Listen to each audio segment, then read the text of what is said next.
welcome back to the Stick 'em Up podcast.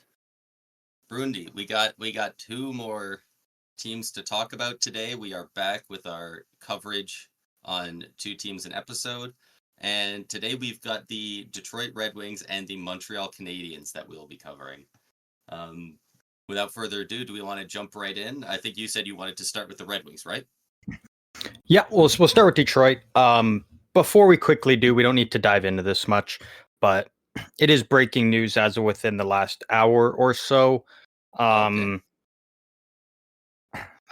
Former NHL player, Alex Formenton, who, we know his ongoing situation and whatnot and everything going on with that. But he announced earlier today that he is retiring from professional hockey as he is now moving into doing construction work and whatnot. So there's that there now. Like, Alex Formenton is officially done with hockey, and don't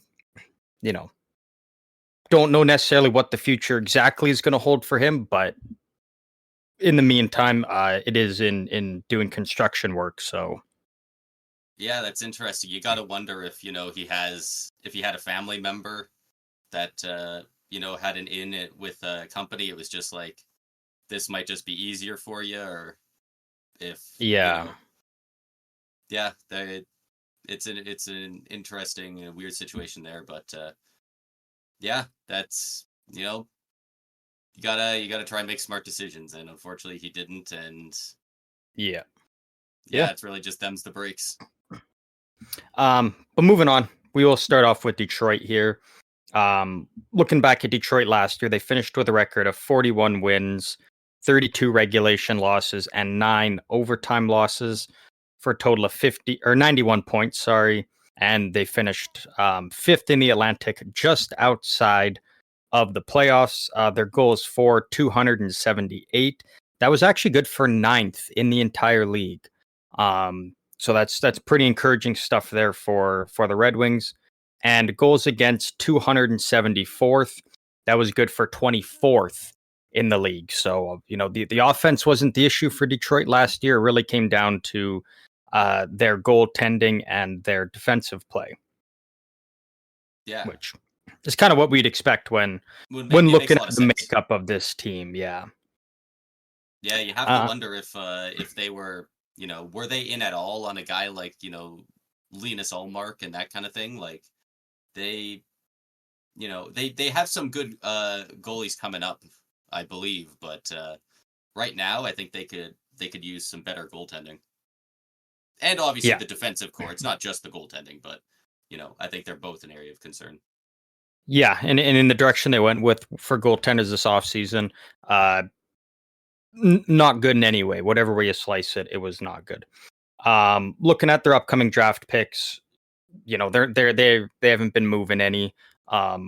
Within 2025 or 2026, they hold all of their own picks, except for in the 4th round of this year. They have Boston's 4th round pick instead of their own, and in the 7th round, they also have St. Louis's pick. I mean, yeah, like when you're looking at this Detroit team, looking at it now from where they were, you can kind of feel confident that, like, this can be a playoff team, right? We know the story last year. They had just missed out on the playoffs, in heartbreaking fashion right at the end of the year. And you kind of look at it, it's like, man, if they got Patrick Kane a week sooner, if they had him for, an extra 3 games or something, they're probably in the playoffs. Like, that's really what it came down to is, it was a Detroit team that was kind of hanging on a bit at the start of the year. But once they got Patrick Kane, we were wondering, what kind of Patrick Kane are we going to get, especially off this surgery where, we've seen certain guys be able to still play, and we've seen other guys where, that's kind of been it for them. And so for Kane to come in and make the impact he did, and then to re-sign even, a lot of people thought he was maybe gonna leave and go somewhere else again, and chose to stay with the Red Wings. He did re-sign on a 1-year deal. I think it was about 6.5. So $6.5 million. to stick around, which is good. And then you're looking at kind of the notable players who they lost. They did lose David Perron going to Ottawa and Daniel Sprong going to Vancouver, and then Robbie Fabry. I think you got traded to Anaheim in a cap dump, if I'm not mistaken. So that's kind of where they're at for who they lost in terms of their forwards. And then, we talked kind of extensively about what happened with their defense. Shane Gostisbehere leaving obviously kind of hurts them a bit, considering he did have 56 points in 81 games last year, as well as Jake Wallman, who they just, again, dumped for absolutely nothing. They took the first way they could to just get rid of him and his contract. He had 21 points in 63 games and had pretty solid defensive numbers. So I'm curious to kind of see, where Detroit's thinking is. Like, you're obviously hoping Simone Edvinsson can make that jump and he can kind of, be a solid player in that top for Detroit. And if he can, then losing Jake Wallman, totally fine, because I think Simone Edvinsson, given the type of player he is and the potential, if he can fit into that top four, he will be much better than where they were. Yeah. Just to do a bit of a correcting on some of the numbers there. Patrick Kane's back for one more year at $4 million is his cap hit. What? The total value of the contract could go up to $6.5 million. It's $4 million against the cap hit right now, with $2.5 million in performance bonuses, $1.5 million at 10 games played, $250,000 at 60 games played, $500,000 if they hit the playoffs, and another $250,000 if he gets 60 points and they make the playoffs. So there's a whole bunch of qualifiers in there, but you just got to assume he's going to hit. Just in terms of the cap hit for. Yeah, for right now, it's $4 million, and it might make them go into overages if they do reach the cap. They won't. The cap. That's the thing with Detroit. You're talking about Detroit, and they're kind of in that area. I think I have them a step above Ottawa and Buffalo in terms of those teams over in the East that are kind of fighting for that kind of first or second wild card spot, trying to get back into the playoffs. They have $17.5 million cap space now, but they have two guys. There's two exactly, which we will dive into with that, and then really the only point for the team right now, really, like it's it's the huge we're point. And when we get into it, it's gonna kind of be where I can push the agenda that I don't think Steve Yzerman's as good as he used to be. But looking at the forwards, we talked about who they lost. The only real addition that they kind of brought in through free agency to help out their forwards is they did bring in Vladimir Tarasenko, which we know what he can do, and I'm curious to see where he slots in. 2-year deal, just shy of $5 million.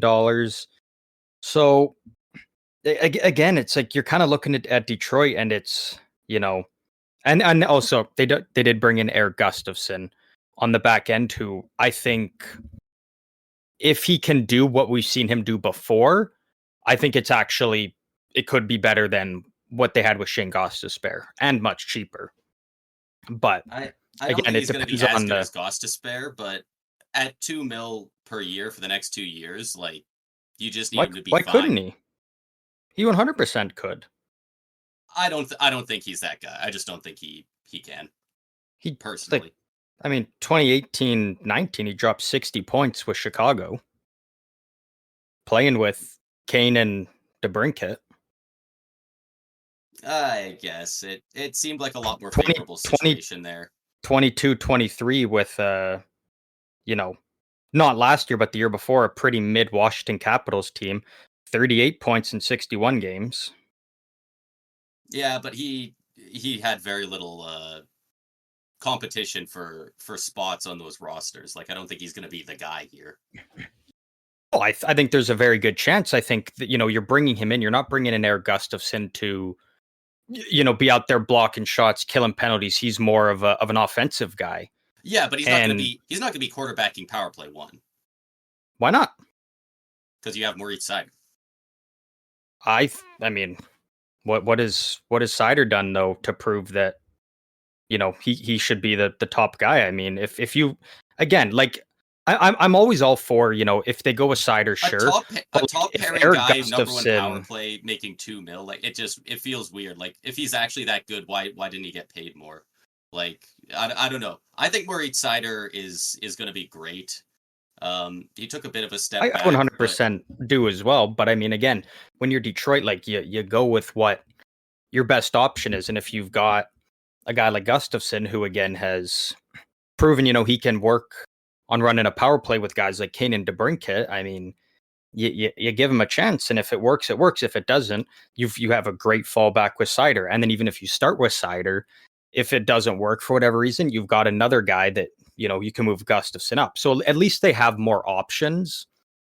Like yeah, losing Gostisbehere does yeah, hurt, but I don't think that when we talk about Gostisbehere is basically like how we help Detroit's power play. I don't think Detroit's power play is in a worse position now going into this year than it was last year. I think it's either the same or maybe slightly better.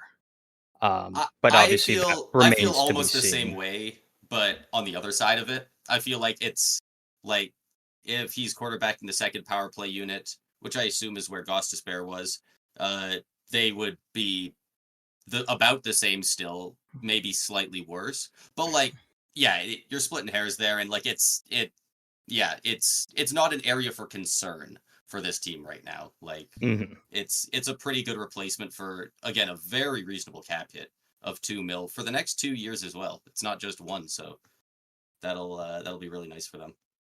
One thing we can talk about that's an area of concern for the Red Wings is how fucking bad their goaltending situation is in terms of what they have. Like we know they got they got some good young goalies coming up. Hopefully they can make the jump sometime within the next couple years here in Sebastian Kosa and Trey Augustine. Both very solid goaltender prospects. Um, but like they have Ville Husso, who I don't think has really lived up to the expectations that was there when he came over to Detroit. They do have Alex Lyon, who Yeah, I think is a solid backup at best. I think if you're rolling with him as your I think Lyon's a starter, fine. He's a pretty good third option. yeah. But if you're rolling with him as your starter, yeah, you're No, cooked. no, And then for agency, who do they go out and get? You bring in 37-year-old Cam Talbot on a 2-year deal, making 2.5 mil, and you sign Jack Campbell to a 1-year deal worth 775,000. So it's like your they're biggest trying area some of stuff. concern is your goaltending, and I know you got good young prospects coming up, but I don't expect either of them to be with the Red Wings this year now, and you No, really don't have a solid option to be your starter. Like again, I yeah, they like do. Cam Talbot, but I don't think you can expect 37-year-old Cam Talbot to be your workhorse throughout the season. I I think they're going to be a tandem of Ville Husso and Cam Talbot, but But I think you're cooked there then. it, I think that could be a fine tandem. You're underrating Cam Talbot, man. I I'm get not it. no, no, no. He's I'm not 37. underrating Cam Talbot. It's he was good with the Kings, but the Kings are Great, probably great with the a Kings. okay, great with the Kings, even better than for my argument. But the Kings are a 10 times better defensive team than the Red Wings are. Detroit is more of an offensive built team to go out there and score goals. The LA Kings is playing that, like as we hyped them up all of Mhm. last year, a great defensive game. Like arguably, actually, I don't think arguably, I think the best in the league in terms of just playing a good Sorry, defensive style of for which hockey. team? For the Kings, Oh, the Kings is not the best defensive team in hockey right in now. in term, look at them last year with the system they were playing. I think in terms of a team that goes out there and it's defense first, trying to win games, 3-2, 2-1. What like the Kings were in a high flying offensive team. It was you be great in your own end, you Yeah, suppress the other team, up you up there. I just don't think. I think it's a bit much to say that a team that snuck into the playoffs is the best at playing defensively. But like I think that Boston's was probably better. I think Florida's better while being able to score at I'm playing talking about a defensively. team that plays like they're a defensive team. Like that's their entire scheme of when they go out there. Like Boston was I guess, but numerous things, and that's why they were a there's better fantastic defensive team. teams. There's teams that are better defensively, but they can also score. Yeah, okay, fair enough then. But like, so you now Cam Talbot. I mean, you're expecting him to go out there and, you know, now instead of dealing with the 20 to 23 shots against per game that he was getting with the Kings, he's going to be up facing 30 plus a game probably. Yeah. And I'm worried about that is, again, I like Cam Talbot. I do think he's a good goalie, but it reminds me a lot of Mike Smith. He was good with Calgary, and then he goes to Edmonton. It's like, oh, Edmonton's got a solid goalie, and he was good at times, but then people are like, what happened to him? It's like, no, it's still the same Mike Smith. It's just now instead of playing behind guys like, what Calgary had when they were a good team, that he goes to Edmonton, and again, Edmonton was all about the offense and scoring goals, and that he didn't have the greatest defensive game in front of him, and that hurt him. And so that's where I'm worried about it with Detroit. Again, great young goalies coming up and whatnot, but yeah, Sebastian Cossa is going to be their future. That's why they're not signing any new goalies for long term. At least, obviously, they're hoping Sebastian Cossa will be their future in net. But I think Cam Talbot can hold it down enough. I don't think they're not bringing anybody in. They only paid him $2.5 million. They're bringing him in to be good enough. He doesn't have to be an elite goaltender, but yeah, like 54 games, a 9-13 last year. Like a 9-13 is like approximately about 10 percentage points there higher than league average. And obviously that's on the Kings team, yes, but that's still 54 games that he put up those numbers. Like, even if you expect it to go down those 10 percentage points and he gets a 903, like you said, if you just get 903 from your starter and you're, what were they, 9th last year in the league in goal scoring, you probably get to the playoffs with league average goaltending and but here's the top 10 thing. Goals. If we're talking about that, David Rittich's better. I mean, David Rittich came in and took the starting job from Cam Talbot, replaced him in the playoffs, and David Rittich's numbers, in all accounts, better. He did only play 24 games, but he did have 3 shutouts. He had a .921 save percentage and a .215 goals against. And I don't think David Rittich's a great goalie or anything, but again, it's because he's of way younger than I thought. I thought the he was team. Old. No, he's 32. Okay, so that's kind of right where I would have had him. I thought he was like 38. Like, I thought he was like just about done.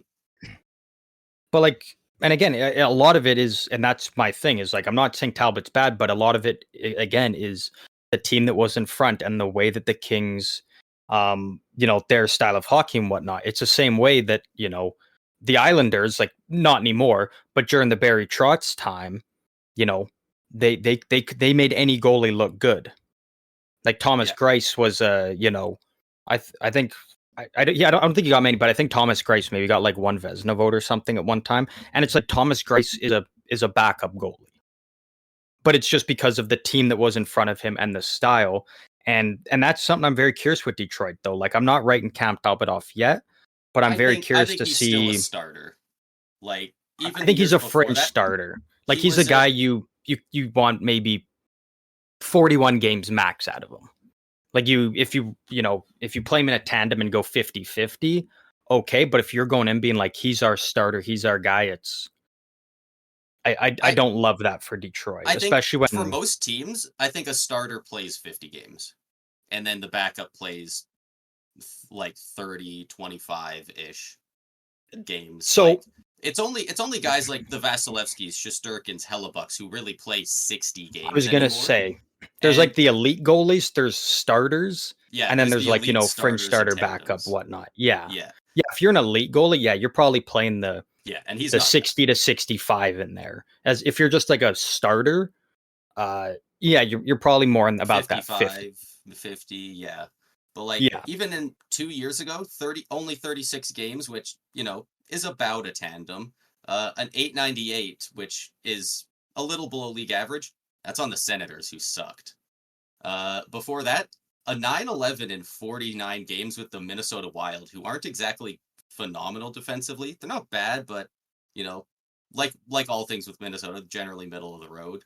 A 915 Yeah. before that with Minnesota as well. Like he's put up good numbers in the past on teams that aren't great defensively. So I don't expect him to put up a 913 in 50 games this year for Detroit, but if he's 905, even just 900, even if he can just be good enough, like you said, top 10 in the league in goal scoring, that's that's got to put him above the Senators, right? Buffalo, like it's kind of hard to Yeah, tell, but I agree, and the thing is just like what year are we in the Yzer plan with Detroit? Right? Like it's getting oh, to the point where it's like 6, I think, 5 or I'm not high 6. on Yzerman. Like, when he was I with think Tampa less and people left are. Tampa, I think he was one of the best in the league. I don't know if I would say he was the undisputed number one best GM in the league, but he was always in that conversation without a doubt. And if you said he Yeah, was number one, I wouldn't argue with you. But like he's been here trying with Detroit over and over, and through free agency, just kind of picking the same guys up every year. Like not, the he's the not taking Kane was a swings. completely different thing. Even in the draft, they're not taking swings on players. They're even potentially on some guys kind of reaching for them, and they're taking the safe guy, the guy who's got a solid floor, but the ceiling's not very much above the floor. Yeah, And he needs to now, take some swings. Like yeah, he really is playing it safe. And like I get he- it, depth is very good, but like I'm sorry, but a team where Dylan Larkin's your best player is not winning the Stanley Cup. and Dylan Larkin's 28. Like that's your captain, your face of the franchise. The only year they made the playoffs was his rookie year prior to Yzerman. Like Dylan Larkin is 28 years old, and he really hasn't been in the playoffs. And so you would like to see them kind of go crazy and be like, we gotta send it, we gotta try something to get there. And now even to the point where it's like, what are we, 2-ish weeks away from training camp, somewhere in there? And then Yeah. your top defenseman last year and your top forward, both unsigned still. They are RFAs, but Moritz Seider and Lucas Raymond, neither of them have a contract yet. And so, You like, can't what are you you can't waiting for? Like, you can't play you can't play without them. You can't. yeah, yeah, Like and now legitimately Eric Gustafson, whether good or not, will be your power play one quarterback, because who else even has a claim to it? What, he put Justin Hall first power play without Sider there? And what's that top power play looking like without both of those guys? Like you got Gustafson quarterback in it, you got Patrick Kane. I guess you're throwing Tarasenko on your first power play now because you don't have Lucas Raymond, and then Larkin to Brinkett. Like yeah, that's fine. That's like fine at best. Like those are their at the worst, two of their top three players. yeah, And not just that, their future. Lucas Raymond is great. He's 22 years old, and Moritz Seider has been fantastic, and he's 23. Like yeah. these guys should both already have 8-year deals that like Yeah. you can go to the future with. So I don't know if they're asking for a ton, or if, like, I've heard nothing on this. Like, have you heard anything? I haven't heard a single thing regarding either one of these players in I don't even know if contract. they're in talks. Like, Yeah, they need to figure this out, because that's like those two guys are very core to the identity of this team. Like, yeah. Especially after last year, like those are your guys, and you got to find a way to sign them. Uh, I got to imagine something's going to get done, but it's like, why yeah, isn't it already? Yeah, Like, that's why they have the 17.6 mil in cap space. Like they've prepared for this, but they haven't signed him yet. It's getting close to preseason, and we haven't heard anything on it happening. So, yeah, yeah. uh, it'll be interesting to see what happens there. Do you have any predictions for both of those guys on what their deals are going to look like? Do you think they both Honestly, go 8 I think years? you go to I think if you're Detroit, I think you do. I think you just lock them up long term and you're rolling. Because if you get at the age now like 22, 23, you get into that point where it's like you do a bridge deal. If you do that kind of 4 or 5 bridge year deal that guys like like what Matthews did, what Marner did, and whatnot, they're UFAs at the end of those deals then. And then they hold all the power in the world when you try to re-sign them. So I think at this point now, you just give them the 8-year extensions. You take them till they're 30 years old, 31, and and that's it. Unless you do a 2 or 3-year bridge deal, they're going to be UFAs at the end. And if you do a 2 or 3-year bridge deal, whatever you're paying them now, you're probably, if they continue on the way that they're going, you're going to be paying them probably an extra 3 to 4 mil more uh, Yeah. in a couple years when those deals are done. So I think you just go up to both of them, be like, each of you right now, 8-year deal, 8.5 mil per year. Let's get it done and let's get to work. And I think that's Do you a think they fine take deal it? for both of them. I think so. Neither of them have done. You could talk about the potential of what they can do and whatnot, but neither of them have done anything in this league yet to warrant $9 million or more. Right? Like, do I think potentially after next season, could they ask for 9 mil? Sure, probably. But as of right now, I don't think either one of them has done anything to warrant being a 9 million per year player. I think you Uh, just give them matching 8-year deals, 8.5, and I think you might be able to get away with signing Sider to an 8x8. I think Lucas Raymond gets 9. I think he could argue himself for 9.5. what Like has he done? What has he done to warrant 9.5? he's only 22 years old, so you're locking him up until he's 30, and so he's young. He's obviously gonna get better, and all he's done is improve, and he's stayed very healthy as well. He's played Well, he took a 238 step games back already. in his sophomore year. He Very took a bit, slight, he's a little bit. very Well, slightly, but he made a huge jump last year, whereas he did where he earns the most money, he had 31 goals last year, 72 points in on a 82 team that games. He was in healthy. all I will 82, give and him that. he also didn't even you know he didn't have stellar line mates. Obviously, I mean they didn't even make the playoffs.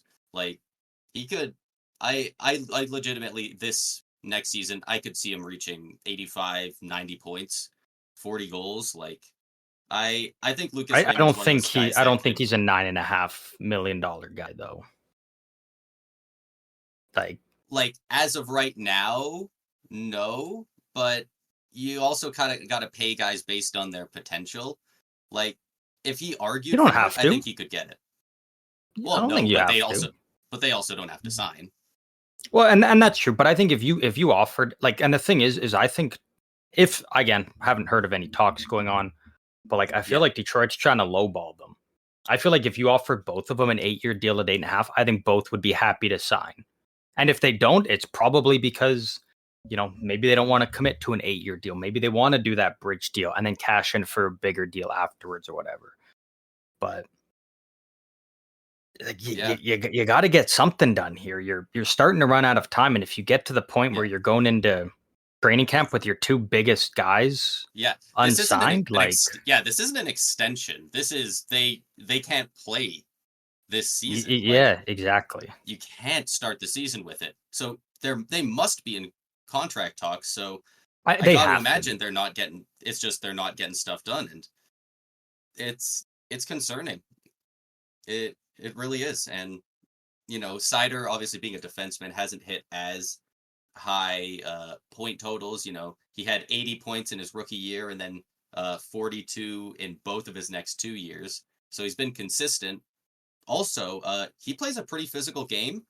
82 games all 3 seasons he's played. Yeah. Which is that bodes very well. Like, there's so many guys around the league that, ooh, but is he going to stay healthy? Yeah, sure, he's good, but you get him for 55 games. He hasn't missed a single game. Like, as of right now, he's an Iron Man. And that can change, but,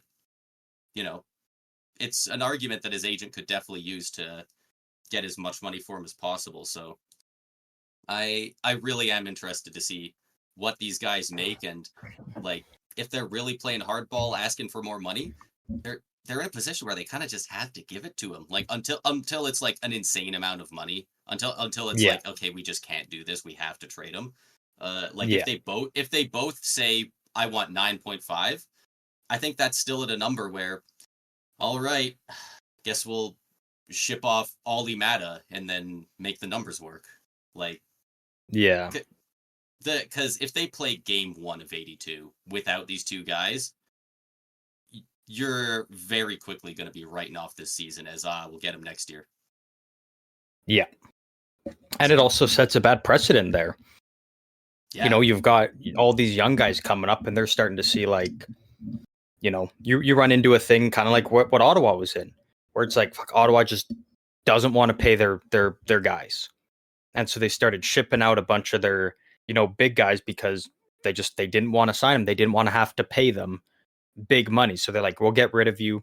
We'll bring in other guys and we'll try and lowball those guys. And if they don't sign, we'll ship them out. And if you get into a spot like that, like, you're going to have a hard time building up a credible team that can compete for a playoff spot. But looking over on Daily Faceoff, again, these are all projected lines. Thankfully, these projected lines do still include Raymond and Sider on there.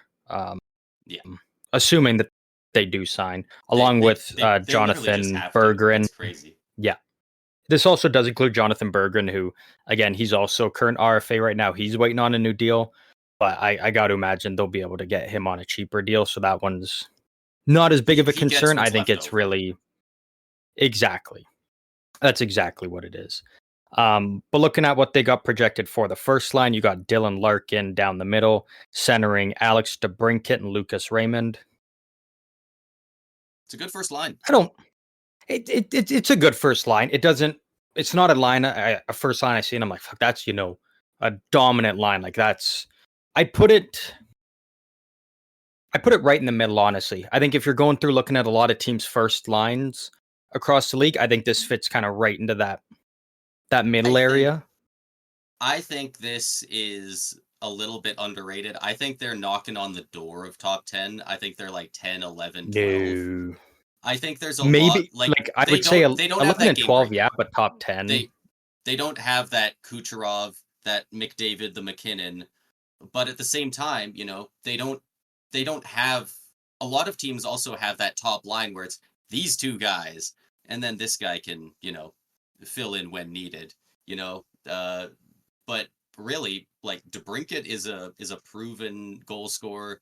Larkin is great. He's a dog. He'll get in there. Lucas Raymond's been fantastic. He's only getting better. He's an absolute goal scorer.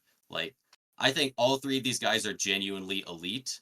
I don't think any of them are franchise guys necessarily, but I think they are all bona fide elite players. And a lot of those teams, they got the center and the right winger who are elite, and then just the Andre Palat that they can squeeze in, who works with them well, but he himself is not that point per game player.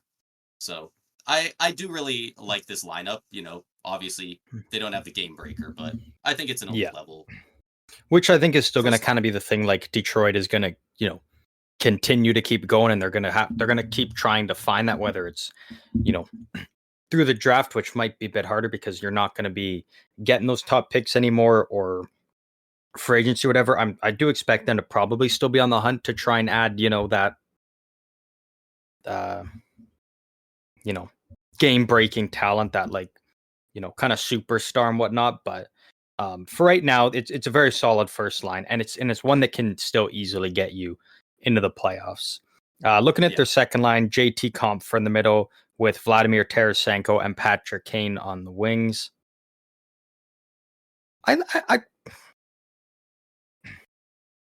I don't can love it. I perform don't hate well. it. Like JT Comfer, I will say, I was pretty critical of this signing when they did sign him in the previous offseason. He proved me wrong. He was he was incredible last year. Going out there, 77 games played, 19 goals, 48 points, and good defensive numbers on top of that. So like I really can't say he was bad. He was much better than I thought. Patrick Kane, again, you know, the surgery did not hold him back one bit. He went out there and little slow to get started, and that was to be expected. But once Yeah. he kind of got into the rhythm of it and got his game back, he was grooving all the way through. And on most nights, Detroit's best player. Yeah, there is definitely Once he got it several going, games like where he was the guy for them. And yeah, it is funny that, we're talking about a team with Patrick Kane on it saying they don't have a franchise player. Obviously, because he's not that anymore, but uh, you know, like they do still he have a could lot of be. high-end talent, but this there's something about this second line. I think it's just the fact that it's aging and there's no room for improvement. Like Yeah, even if they legitimately all three do better than they did last year, like you're not developing anything. There's absolutely no youth on them. Like how old is JT Comfort? 29, 30, 31? 29. Yeah, 29. Tarasenko's getting up there. Patrick Kane even more so. Uh it's Yeah, I don't know. I don't even really know what I'd like to see here more. It is a good Yeah, line that could perform this year, but like it's not a line that's bulletproof for the future. It feels like every year Kane's going to start falling off more and more, and same with Tarasenko in a couple more years. And this can't be their second line of the future the same way their yeah, first line could for the future. Like for a team that was uh near the bottom of the league for so long, they really didn't get a ton of uh, young players into this lineup. Like, yeah, obviously, they developed Larkin and Lucas Raymond and Sider, and they actually have a couple more on defense that we can talk about after. But they yeah. don't, they didn't draft a ton of second line caliber middle six guys through their own system. Yeah, and even with Vladimir Tarasenko, I don't know what to think because obviously he is not, you know, the same player that he used to be. Like this is a different Vladimir Tarasenko now, Yeah, and so I'm kind of curious to see how he, I do think he'll have a you great know, year, honestly. Like Patrick I Kane is a borderline generational playmaker, and JT Comfort, like you said, last year he had what 40 some points, and most of them were assists. Like if these mhm. guys can both just keep dishing it to him, guys lose their foot speed and their physicality a lot sooner than they lose their shot, and Tarasenko's definitely Yeah, still got that. So he yeah, could yeah. he could put up some good goal scoring numbers. Um, Looking at the third line, I think this is actually if this is the third line they roll with, I think this is totally fine. I think this Andrew is actually Kopp pretty in good. the middle Yeah. with Michael Rasmussen and Jonathan Berggren. Like that's a very solid third line. It's very clear what their job's going to be, what they go out there to do, and they'll be able to execute that very well. I think. Yeah, and this is these are actually some of the guys that I was kind of talking about that you'd hope that could kind of eventually make that jump to the second line. Your Michael Rasmussens and your Jonathan Bergerins, who they drafted and they've brought up, and it's just when you draft guys, obviously you don't have to give anything up to get them, so it's easier when you like hot take alert when you draft well, you can make a better team, right? But Yeah, I really like this as a third line. In the best case scenario for this team, I think as soon as I don't know if this year, but maybe next year, Rasmussen can get up to that second line if he can really improve. I think Uh, Berggren would be the one to move up if anything at yeah, this it's really point hard to tell. now. But again, maybe this is a prove it year for both of them. Go out there, show us what you can do, and there's going to be spots opening up in the top six, and maybe you can fit into those spots. And then lastly, Detroit's fourth line, Joe Veleno in the middle, centering Tyler Mott and Christian Fischer. Again, I actually really like this fourth line. It's it's on the same level of, it's the same job and whatnot of their third line, just a little bit Go out, not as good, but the again, it's your ground. fourth line, so Yeah, and like I'm sure Detroit fans already know this, but they're gonna love Tyler Mott. He played for Tampa last year, and as soon as we signed him, people were making posts on the hockey subreddit of like, hey, what can we expect from this guy? And every single team he's played for had fans coming out of the woodwork saying, you're gonna freaking love this dude. Like he played for the Rangers for like 30 games, and they still love him so much. He played in Vancouver, and like, dude, just you never see him standing still. He's always gating his ass off and getting in those corners and just flying out there. Like he is a heart and soul guy, and this Joe Veleno and Christian Fischer, that's not a terrible fourth line by any stretch. I actually really like that. Yeah, right. I'm on the side of it. Like if it was a third line, it wouldn't be great, but that's good depth. That's good depth. Like they're like no point in area of their third and fourth line, screams like sexy to me or anything, but it's so solid.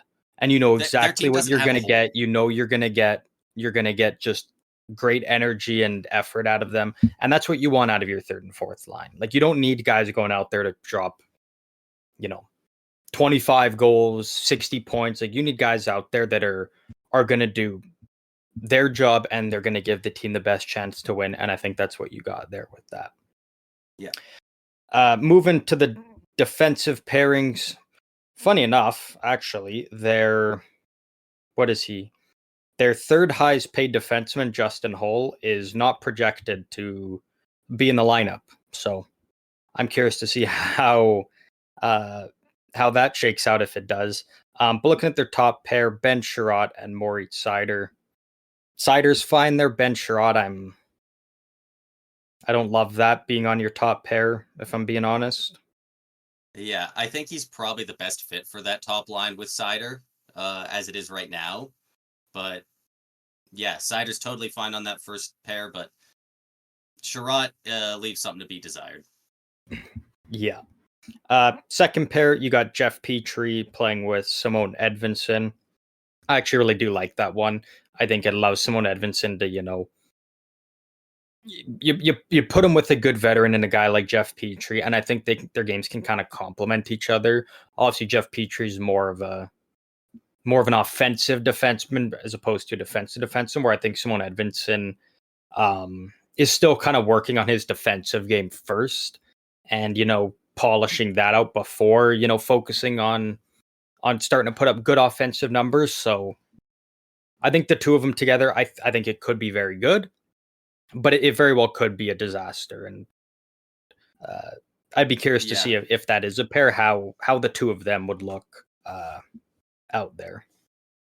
Yeah. It really obviously comes down to how Edvinsson plays. Did he play at all last year? Like, does he really have any games in the NHL yet? Yep. So he did play some last year. Last year he only played 16 games, putting up 1 goal and 1 assist for 2 points. Spent most of the year in the AHL playing 54 games, and he had 30 points. So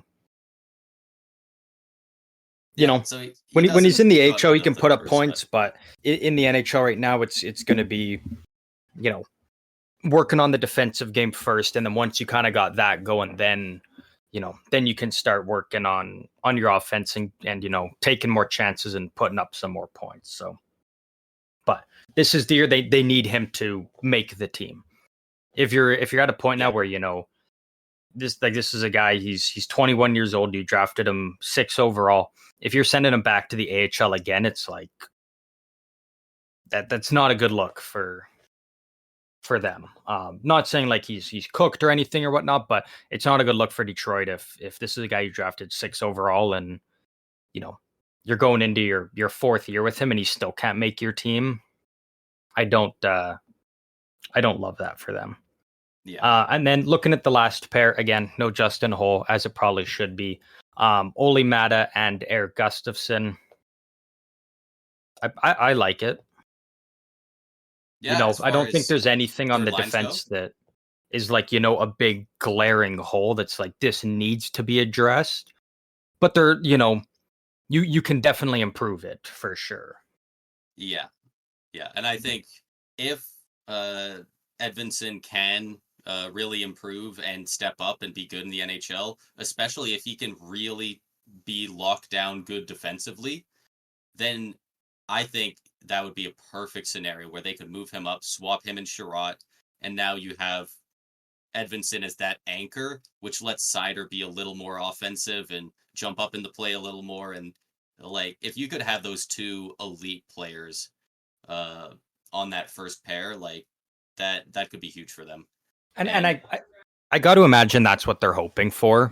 Yeah, I think their whole plan is to have those be their top two, like their top pairing of the future. And we know Seider's kind of already at that spot and he can hang there.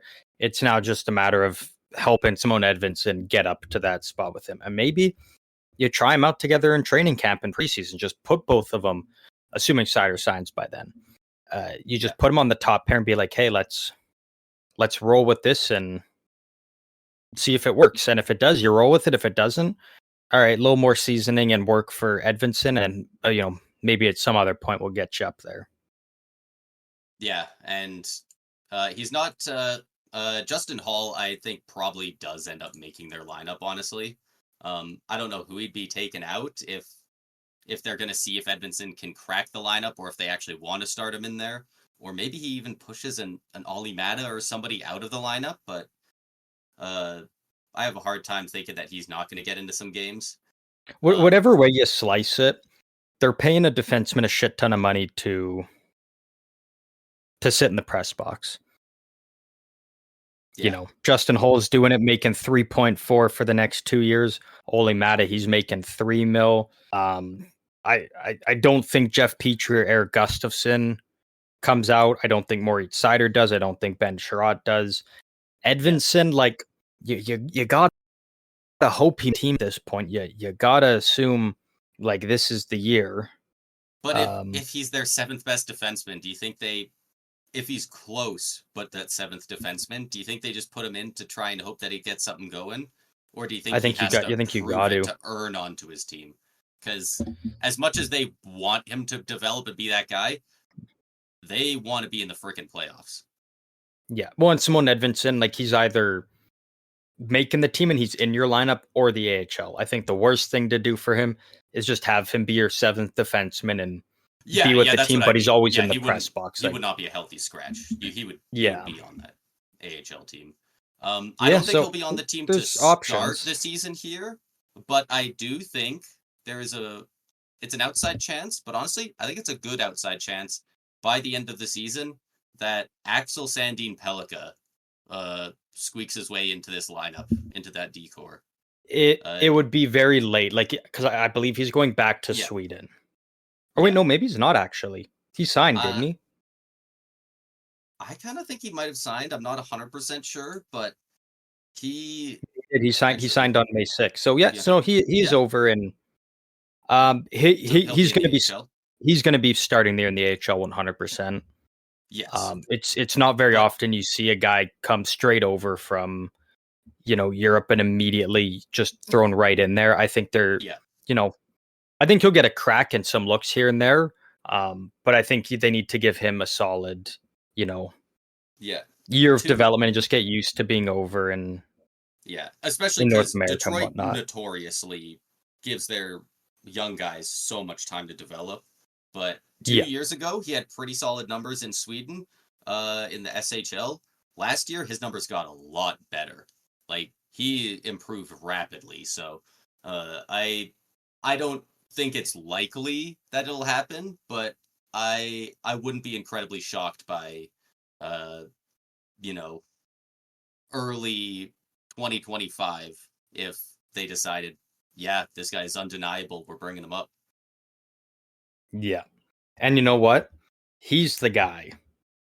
When he's a guy, No, because they're both right-handed. Are And they again, both right? I don't think you do either one of them favors by moving them. But again, you've got a great 1-2 punch on your right side.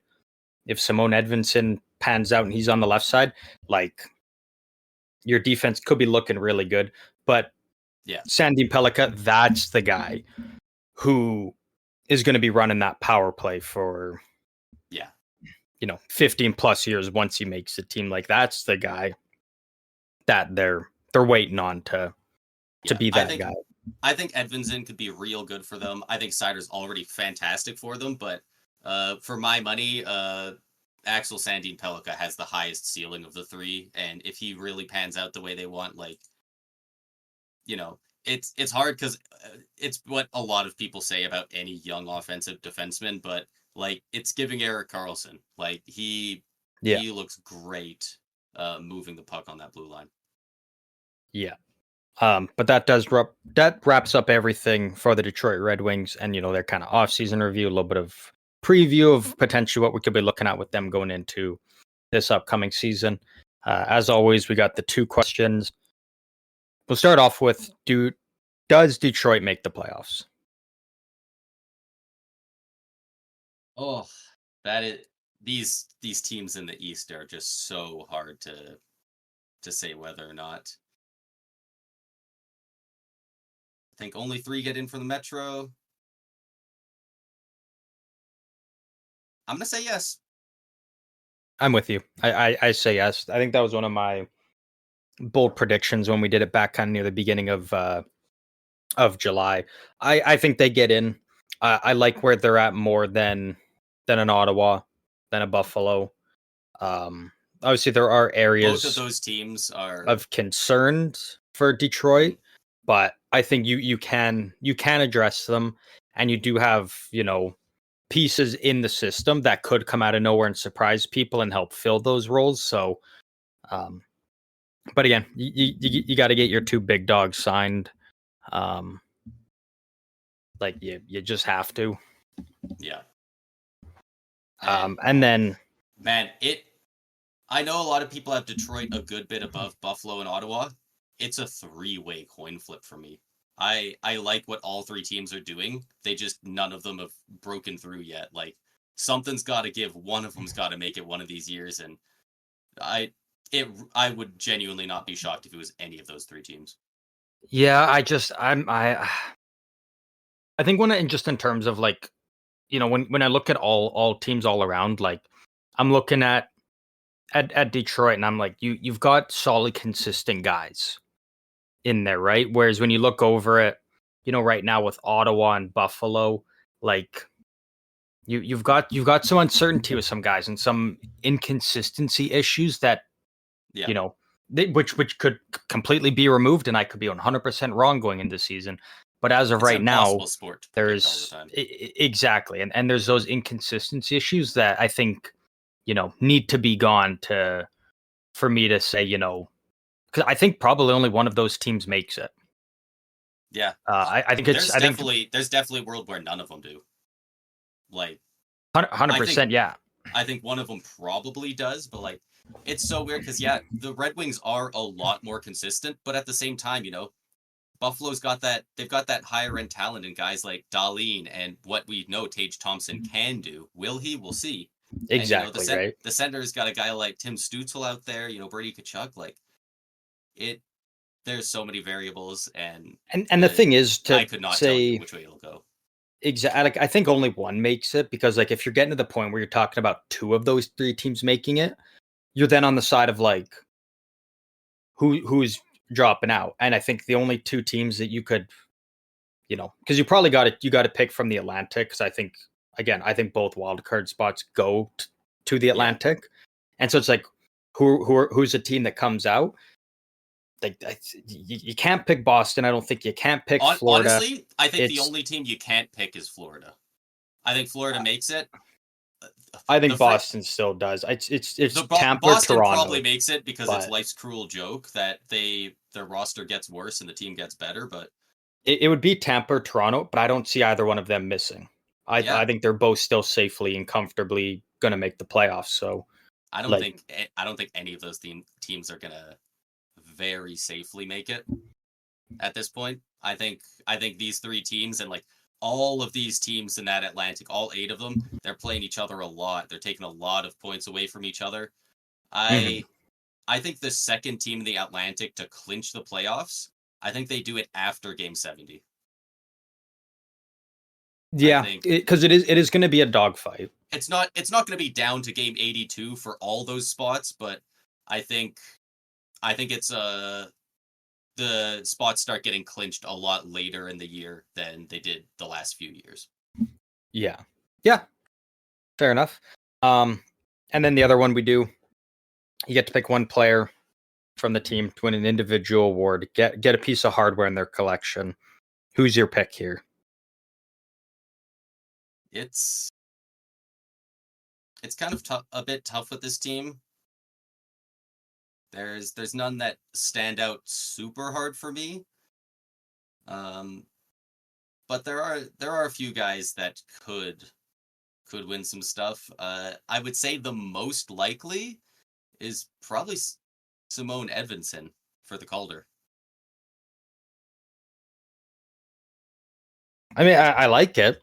I don't see it, but like I like it. I like that pick. I think it's that's the most fun likely to happen. I'm gonna go a bit rogue here with mine. I think this would be a fun one. I think it's very possible it could happen if certain things go the right way, and it like Detroit would have to make the playoffs for this to happen. I'm going with Patrick Kane for the Hart. I think the fact that where we saw him coming off that injury, and again, we knew it was going to take a bit for him to get going. He was playing at a level that I didn't think he was going to be back at again.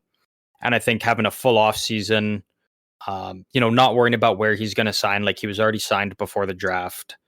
He's going to be fully healthy. He already knows the system with Detroit. He's gotten some chemistry going with the guys. I think Patrick Kane could be set up to have a really nice season. And, if he plays really well, puts up good numbers and Detroit makes the playoffs, I think there's a chance that, 35, 36-year-old Patrick Kane could win the Hart there. Again, a lot of things would have to go right for it to happen. I was going to say, it's a fun story, but I can't see it. Like, even I would pick that over Edvinsson winning the Calder. That's insane. That's crazy. There's no way Edvinsson, like if we're talking about realistically, what would be more likely to happen? I don't think Edvinsson would sniff it with other guys in the realm. Like, does Kane have a chance with her? Probably not.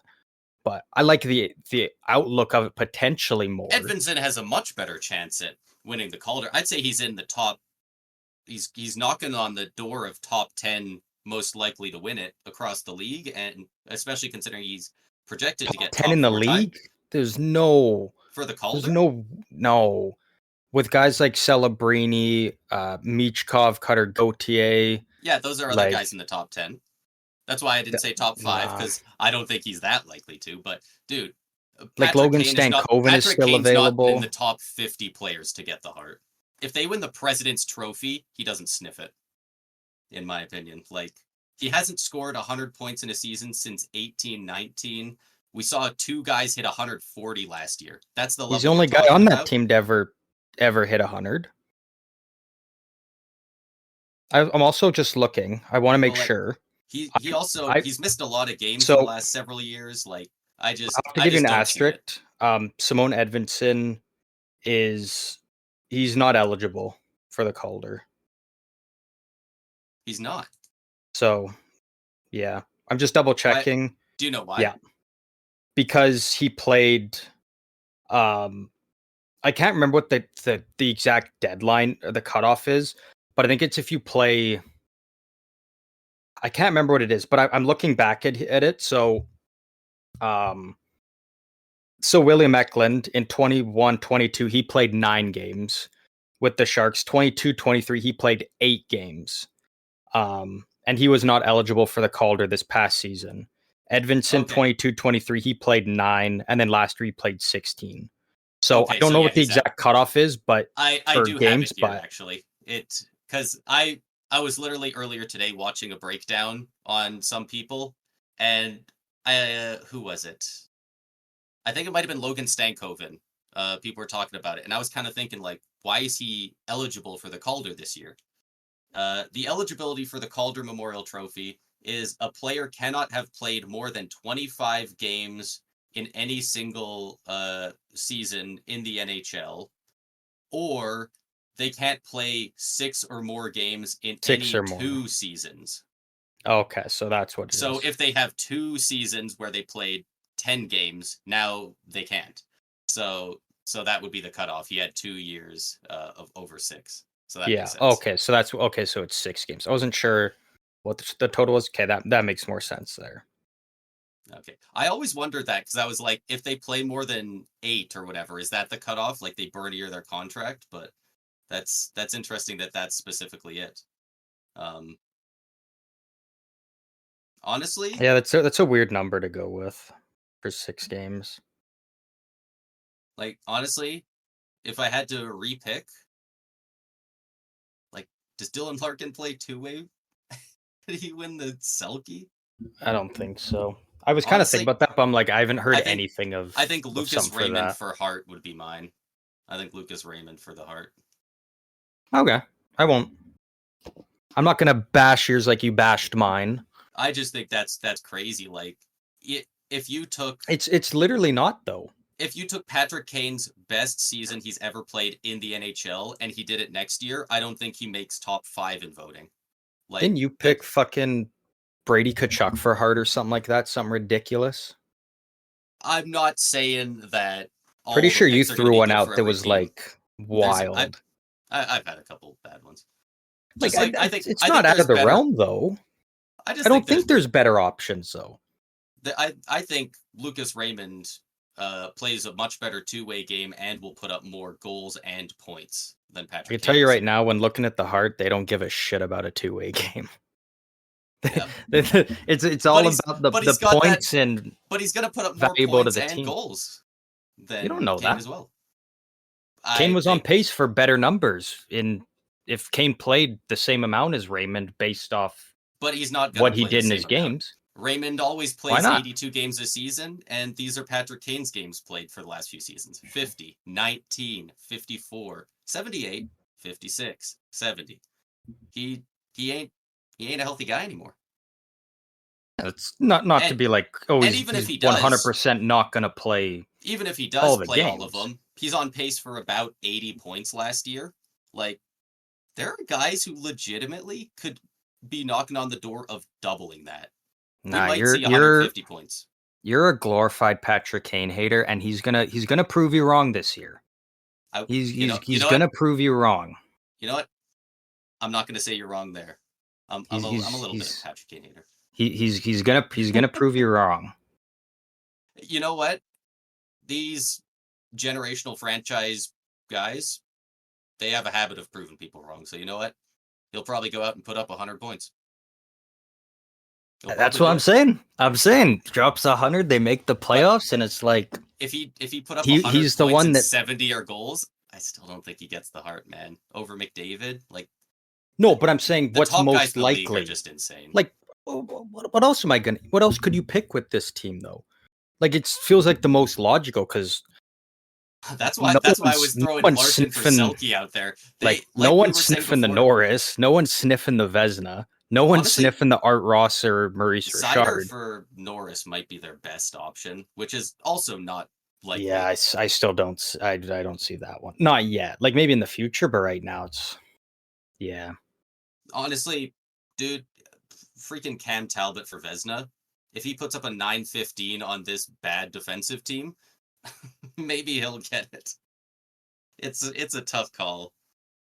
Jack Campbell, Bill Masterton. That's my pick. That's what I'm going with. Good call. But that does Kane for the Mark Messier Award. Lock it in. Well, he did play with the Rangers, so there's a chance. I think you have to. He loves that. You have to have been affiliated with the Rangers at some point to get that award now.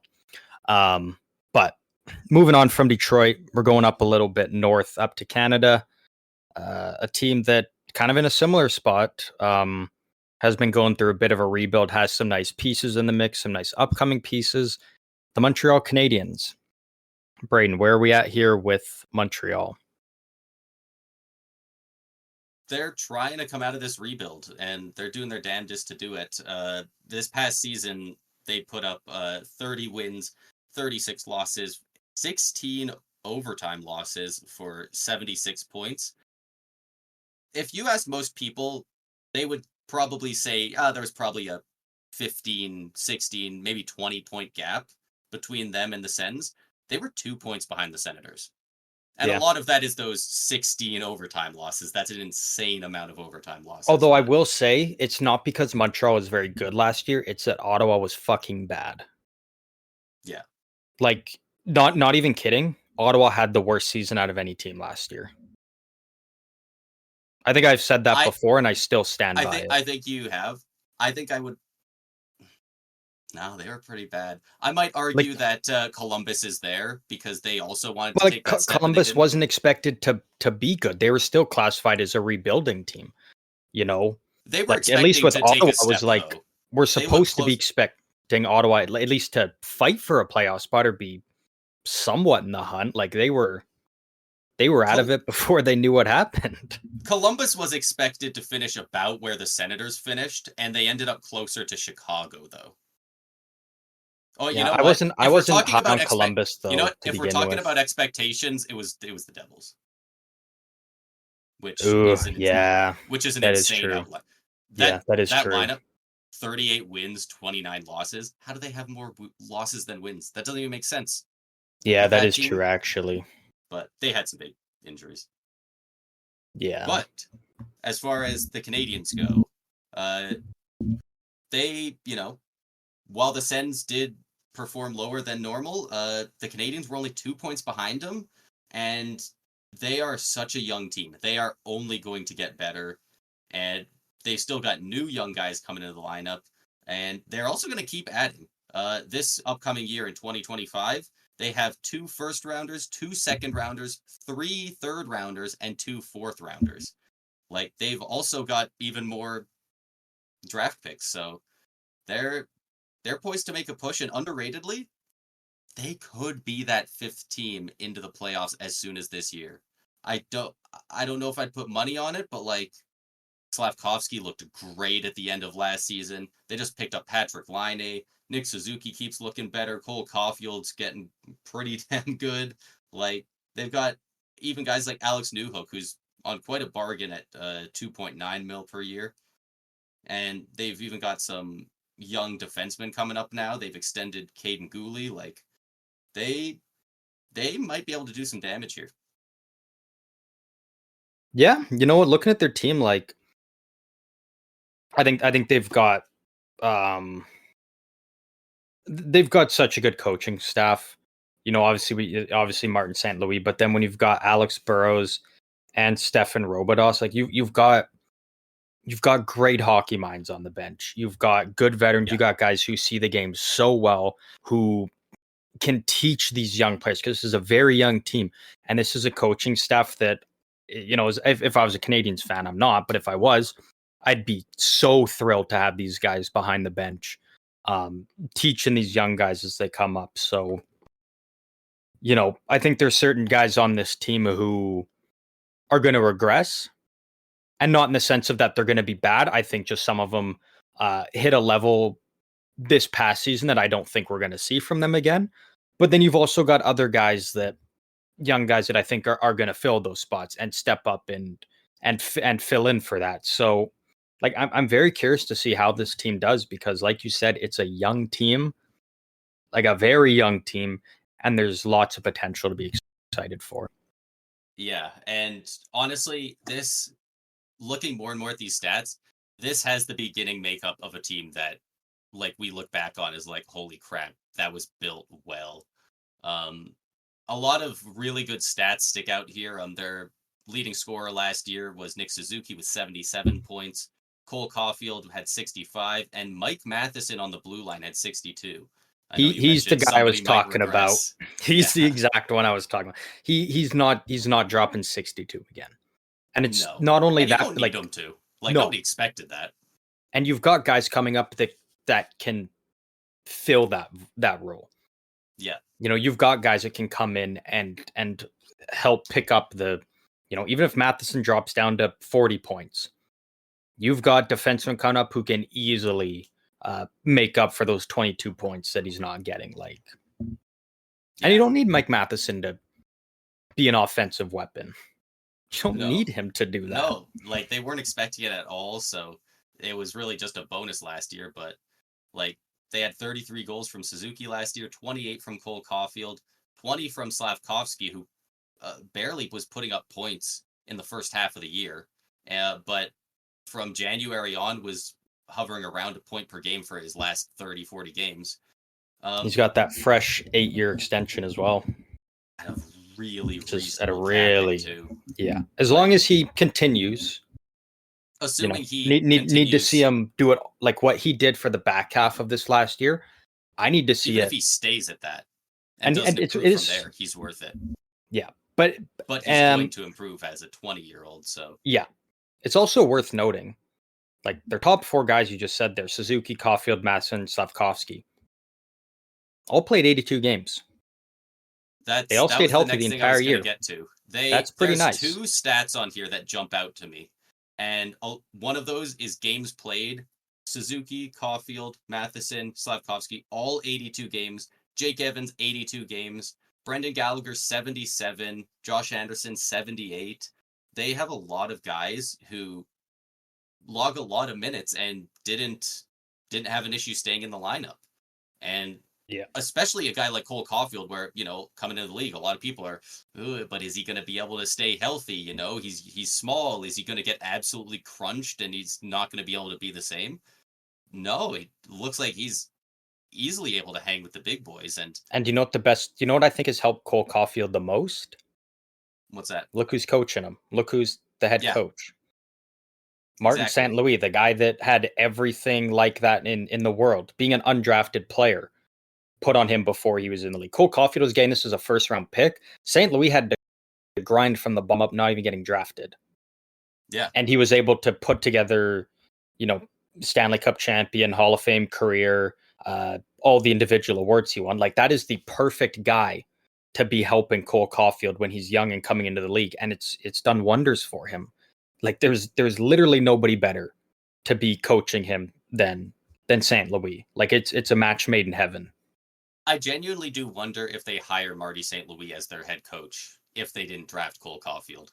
Because I still think they would have. He'd be good for the team, but like it's just such a match made in heaven with those two that it just like it would. I wouldn't be shocked if they hired him specifically to help him out.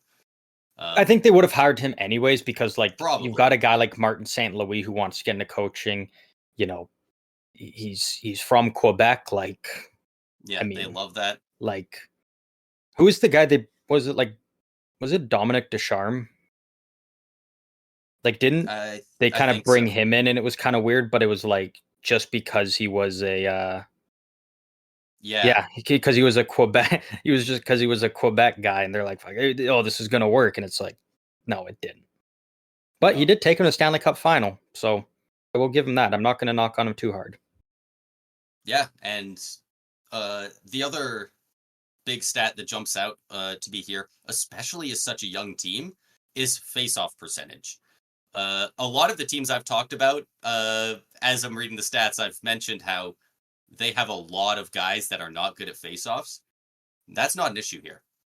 Nick Suzuki was 53% in the faceoff dot last year, taking part in over 1,300 faceoffs last year. So like he's super solid in there. Just over 700 for, never mind, that's Sean Monahan. He's not with the team, but he probably taught somebody. Jake Evans, who also played 82 games, 52% as well in over 1,200 faceoffs. Like, they've got a lot of guys that are really good in the dot. Christian Dvorak was 58% in just over 300 or around 250 faceoffs. Like, they've got a lot of guys who have really solid numbers in the dot. I don't know who's teaching them, but that's you know, it's not a core part of the game, but like it can never hurt, right? Like Mm-hmm. there are some teams where it's like this team just constantly loses out on those close games because they're losing faceoffs later on. And it's interesting because a lot of teams lose overtime games because they're bad at faceoffs. This team lost so many games last year in overtime, despite being great in the faceoff dot. Yeah. Well, even with Suzuki, like, it's always funny looking back on it because, like, you get to dunk on Vegas, and let's be real, if you're not a Vegas Golden Knights fan, you love to dunk on them. It was when Max Pacioretty got traded to Vegas, and Montreal was like, we want Cody Glass, and Vegas was like, nope, he's our 100% untouchable on the team. We'll give you Nick Suzuki, take it or leave it. And Montreal's like, all right, fine, we'll do it. And like, look at where Suzuki's at now with the team. Like it worked out so incredibly well for Montreal in the long run with that. Yeah, like that Like was he's been nothing. Like he's just been absolutely fantastic from the moment he's gotten there up until now, and he's still improving. Like he's still getting better each year. Like, and as the team continues to get better, and the talent around him is going to get better, like he could have a very, very good season next year, along with a lot of other guys. yeah. It's things are looking up here, and man, that Atlantic Division is just an arms race. Yeah.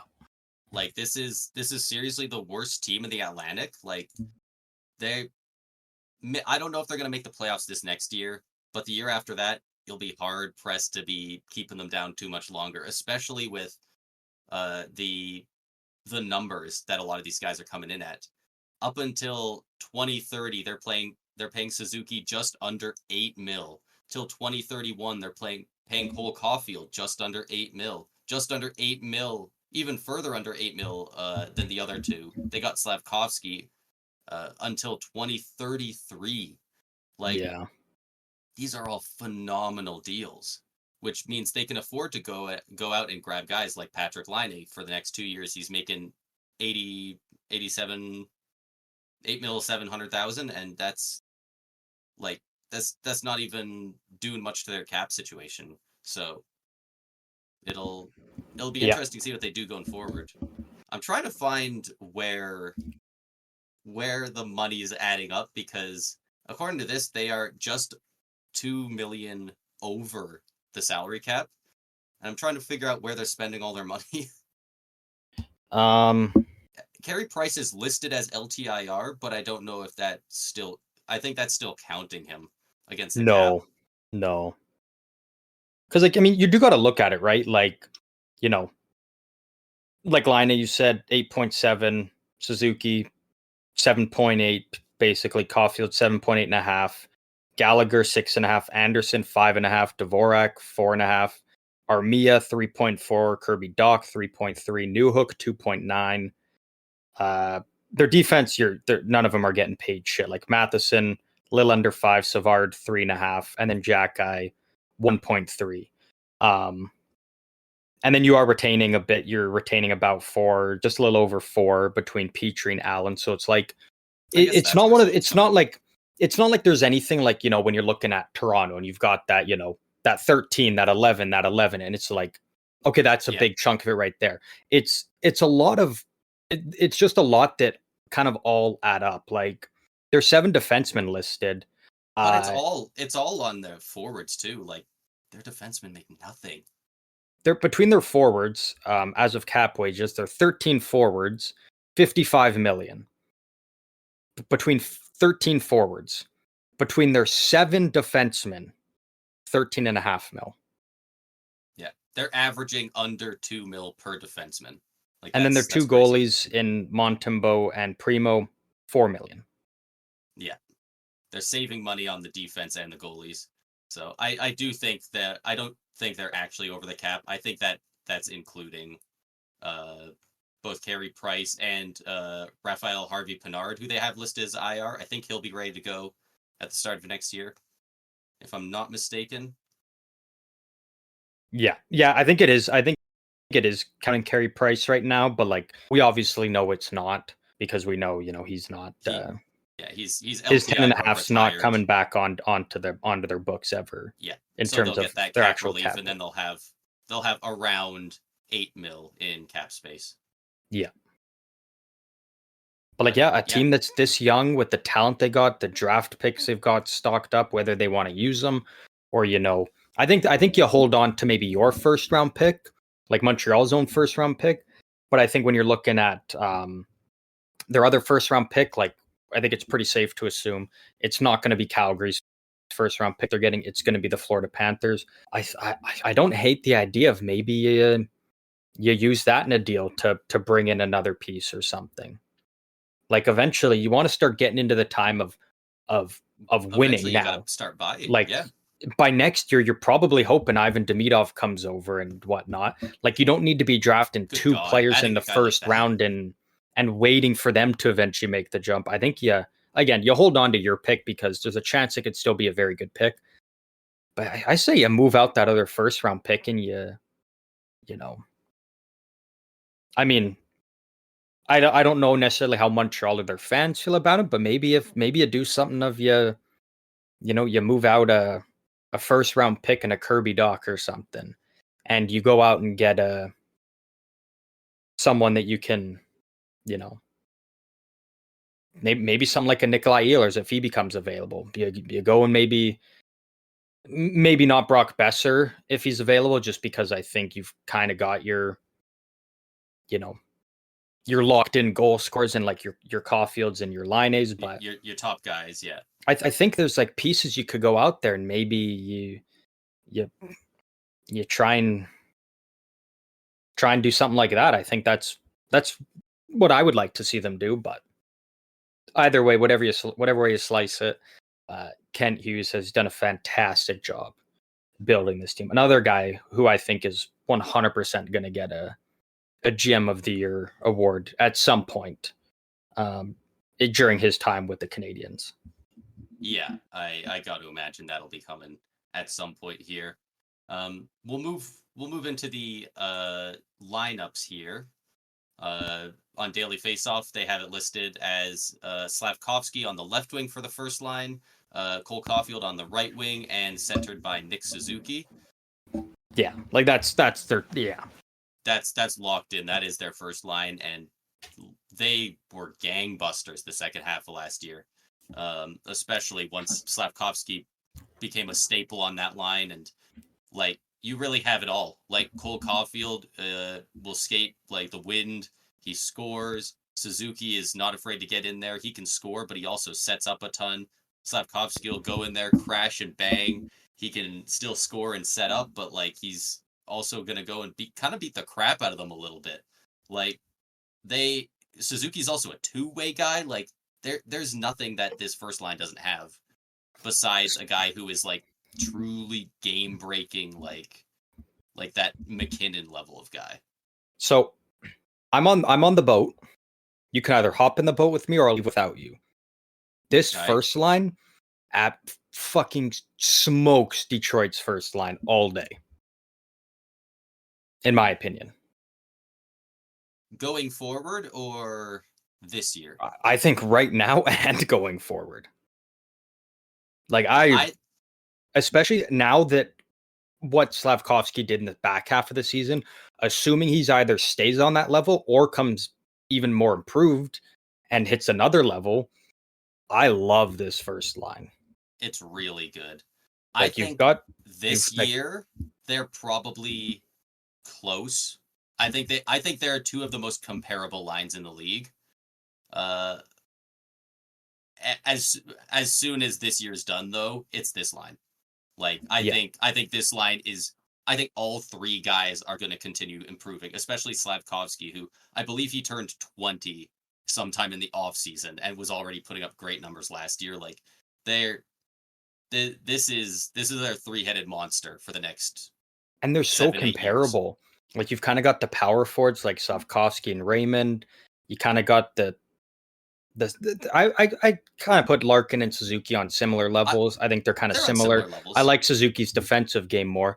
And then you've got the little guys. You got the little snipers and Caulfield and DeBrincat. Like, it is very comparable. Like, it's a very similar makeup. Like, I think the reason I give Montreal the edge, well, I'm 100% picking Montreal, but a big part of it is Suzuki's two-way game, and also the fact that Larkin's a bit literally better at all scoring, three of them though. just dropped 82 games. Like, you had your first line that as well healthy the entire season. That's huge. Yeah, like that bodes so well for the future for them. That this line's gonna be a freaking problem in the Atlantic. All on great contracts too, man. Dude, none of them are making $8 million. Like, that's insane. We just saw Draisaitl sign a 14. Yeah. Like, these guys aren't at that level, obviously, but like that's nuts. That's like 23.3 mil for your first line that's going for the next, 7 years. And the 23. The cap's set to go up, anywhere from 3 to 5 mil per year for the next 10 years. Like in 2 years, or maybe 3, the cap is probably going to be 100 mil. 23% of your cap goes towards your first line. That I think in 3 years is going to be way better than it is right now. I think all these guys are going to improve. Like, that's just so nasty that they've got it that way. Like, it's so gross. Yeah. So gross. Before Slavkovsky was permanently on that line, they kind of had what I was talking about with Detroit, in that they had the Caulfield, Suzuki. Of course, they're your first line. And then it was like, who else fits in there? Was Josh Anderson sometimes getting minutes there? And Newhook was trying it out. Like, a lot of those first lines have the one guy that's, elite player, top 6 player who's filling in. But no, these are 3 elite guys that are stapled together, and they're going to be so solid. And Slavkovsky was the perfect piece to add in there. Like, 6'3", 230 pounds. Like, just a monster that can get the pucks out. Like, so Caulfield doesn't have to be the one going and trying getting it. Like, Slavkovsky can do the heavy lifting and, allow Caulfield to just play his game and excel at what he excels at. Like, it's such a good match, man. I love it for Montreal. Yeah, it's a great first line. And moving on with their second line, it's not too bad either. They got Alex Newhook on the left wing, Kirby Dach in the center, and Patrick Laine on the right wing. If Patrick Laine can figure it out, this team is going to be a problem. Yeah, I'm not sold on the second line, just because, again, it's like, it's a lot more question marks. Like, is Kirby Dach gonna, like, what are you gonna be getting from Kirby Dach? Like, realistically, like, I like him as a player, but at the same time, it's a guy that, like, has really struggled. Like, in his 5 years in the NHL, 212 games, 64 games played, then 18, then he got up to 70, but then 58, and then he only played 2 last year.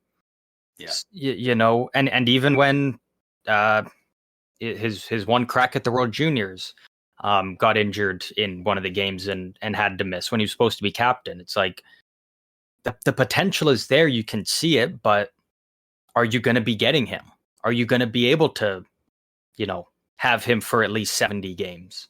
Can he be a reliable second line center that you can count on to play in the majority of games? Like, that remains to be seen. Yeah. And he had 38 points, 14 goals in those 58 games 2 years ago. Like, when he has been able to stay healthy, he's been pretty solid. Like, they haven't been, they maybe haven't quite been 3rd overall pick numbers, but they've been pretty solid, good enough to be a second line guy. But I think if you get him for a full 82 games, you're probably getting, I'd say 60 points. Yeah. 60 to 65 points up, and that's fine. Especially with Laine. And with Laine, I think it could actually jump up more. Especially, like, what's Laine? Like 6'5", 2 something? Like, Kirby Dach, he's 6'4", 217. Like, you got 2 big boys there. Like, you've got some big pieces up front. So I'm really hoping that. And Patrick Laine, obviously, another guy, very much so, who needs to try and stay healthy and stay in games. Last 4 seasons, 18 games, 55, 56, 45 games. So hopefully he can stay healthy as well, and take a page out of that first lines book where they're just all playing 82. Alex Newhook, he's been really good for them. I really like that trade that they made to bring him over. 2 years ago with the Avs, he had 30 points in all 82 games. Last year he played 55 games, 34 points still, so 4 more points than the year before in almost 30 games less. So his scoring's been very good. He just needs to stay healthy. Much less of a worry for him than the other two, but it's a second line basically that if they're healthy and they're all playing, they could they could each drop 65 plus points. But there's the potential you could get a combined 50 games out of all 3 of them. Like, I just don't know what we're gonna get. Like, I hope they can all play because it could be a very good, young, fun second line, or it could be like you might not even get 1 game all season where they're all playing together, right?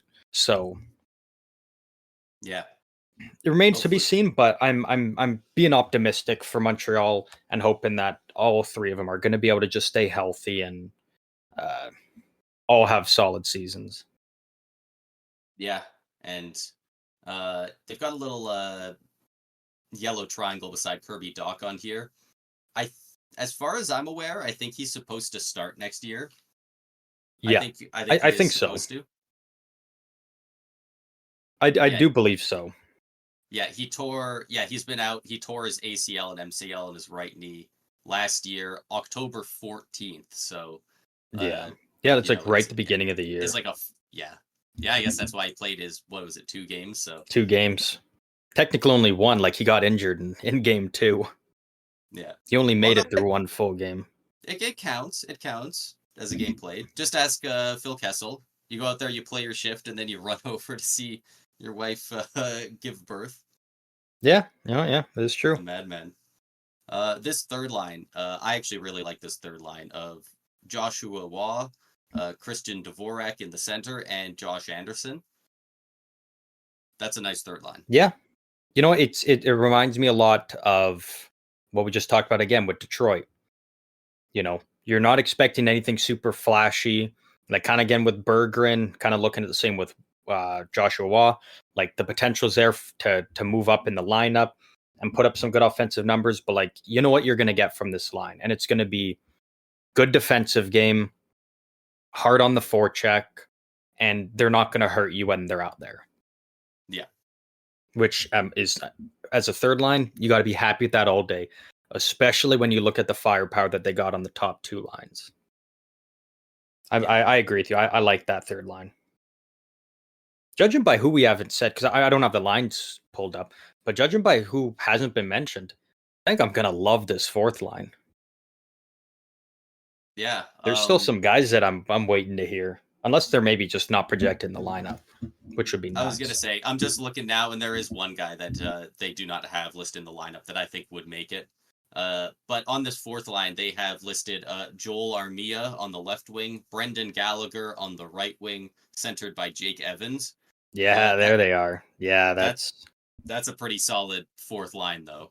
And still, they have listed still on injured reserve Raphael Harvey Pinard, who kind of came out of nowhere. I think it was just last year, and he was pretty solid for them. He played 45 games, 10 points on the fourth line. I like Harvey Pinard, but like, looking at now, especially, like, I think if Joshua Waugh does make the team, then that door's open for him. But I think if Joshua Waugh makes the team, I think, like, unfortunately, Harvey Pinard's probably your 13th forward at this point now. And to be fair, like we've said, this team has quite a few guys that aren't super healthy. So, yeah, if you're that 13th forward, you're probably not waiting too long to get into you're the lineup. probably still playing 50 games. Like, let's be real. You're probably playing more games than you are sitting up top. Yeah, and he played 45 games last year, so you know what? Maybe that's exactly what he was doing last year. Yeah, but yeah, I really like that forward fourth core. line. Actually, that's like from top to bottom. If the second line stays healthy, this is a really nice forward core, top to bottom. Yeah. The biggest thing with this team is that second line, and again, how healthy are they all going to be? How many what are you going to be getting from them? Yeah. Yeah. Moving on to the defense, their first pairing, they got Mike Matheson and Caden Gooley. Yeah. It's not awesome, but like for a team that's beginning to come out of that rebuild, I don't think they're expecting to make the playoffs this year, but I think the year after they might. Yeah. This isn't bad. They need that number one guy, but they're on the way. They've got two guys that they're making their way. Yeah, Mike Matheson had a great year last year. I got to imagine that was his career year. Oh yeah, I think he'll. And if you asked me last year, like I wouldn't be happy with Matheson on the top pair, but like after last season, I can't knock and be like, no, he shouldn't be on the top pair. Like he's earned every right to be up there. Third in scoring on your team. Like he played all 82 games. He had 62 points. He had 12 more points than Slavkovsky last year. Like that. He had some big goals too. He had some big 11 goals too, as a defenseman. So yeah, absolutely should be up there. Caden Gooley. I think in an ideal world, Gooley is on your second pairing, but for what they have right now, I don't mind it at all. Their second defensive pair, they have Lane Hudson and David Savard. I think David Savard is a perfect person to put beside Lane Hudson as he's cutting his teeth in the NHL. Yeah. I've seen people being like, "Oh, Lane Hudson, will probably be on the top pair and be their guy." He shouldn't. Like, the only guys that come in and immediately, as a rookie are your top guy on defense, is like your Cale Makars, your Rasmus Dahlin's. Like, Lane Hudson's going to be very good, but like, I was like, Rasmus Anderson wasn't that when he showed up. No. Like Lane Hudson's going to be very good, but like, he's fine on the second pair. You put him with a solid defensive guy in David Savard. It allows Lane Hudson to be a bit more offensively inclined. He's still going to get his power play time. Like this is the exact perfect spot to have him. Like I have no complaints and with how this is set. And on the first pair, Matheson and Gooley, you could, if you need to, you can easily move one of those guys down if Hudson is really showing up on the second line. Like, I'm here to kick some ass. Like, there's room for him to go up. So and that's the best part is you got options with your defenseman. Like, there's nothing like you've got anything locked in. Like, you can do multiple different combinations, and some might work better than others. But what you told me, those top two pairs, I actually really like it that way. I think it works best for every player. Yeah, it could change in preseason and in training camp, but knowing what we know right now, this is the best projected lineup. Yeah. And then on that third defensive pairing, they got Arbor Jackeye and Justin Barron. Can't be that fun to play against. No. Like they're solid enough defensively, and Jackeye is just gonna beat the crap out of you in the corner every time. And that's the thing, right? Like they're not out there to get points. That's what you've got Matheson for. It's what you've got Lane Hudson for. Even Caden Gooley from time to time. Like your third pair is out there to do one job, and that's just play good defensive hockey, throw the body around, and for Jackeye, fight. Like Justin Barron, I mean, he's 6'2", 202. He had 13 points in 48 games last year. Only a -3. Only a -3 too. If he plays 82 games, he probably hits 13, 14 goals. Yeah. That's kind of goofy. Like, so And, maybe he just takes a couple more shots than guys. Maybe he's just got a wicked slap shot that sometimes finds the net. But, hey, man, they don't ask how, they ask how many. So, chips in a little bit of offense while also just being a calming defensive force out there while Jack goes and rallies the troops by beating somebody up. Like, yeah. I like it. I didn't look at the lineup before we did this. I thought there were going to be more holes in this team. Yeah, it's actually it's already a pretty nicely built team, and that's not even to mention, you got guys like Logan Mailloux, you got David Reinbacher coming up, you've got Demidov, you've got so many other forwards in the mix. Like you got a Michael Even Hage, Demidov, dude. Like that they've got guy's so many pieces he's still gonna be coming so up. good. Like I Yeah, can't believe we're talking about how good and deep this team looks already, and like you're gonna add a guy that caliber, like. and it's not crazy to say Demidov, once he breaks in and hits his prime, is going to be better than like the best player on the team.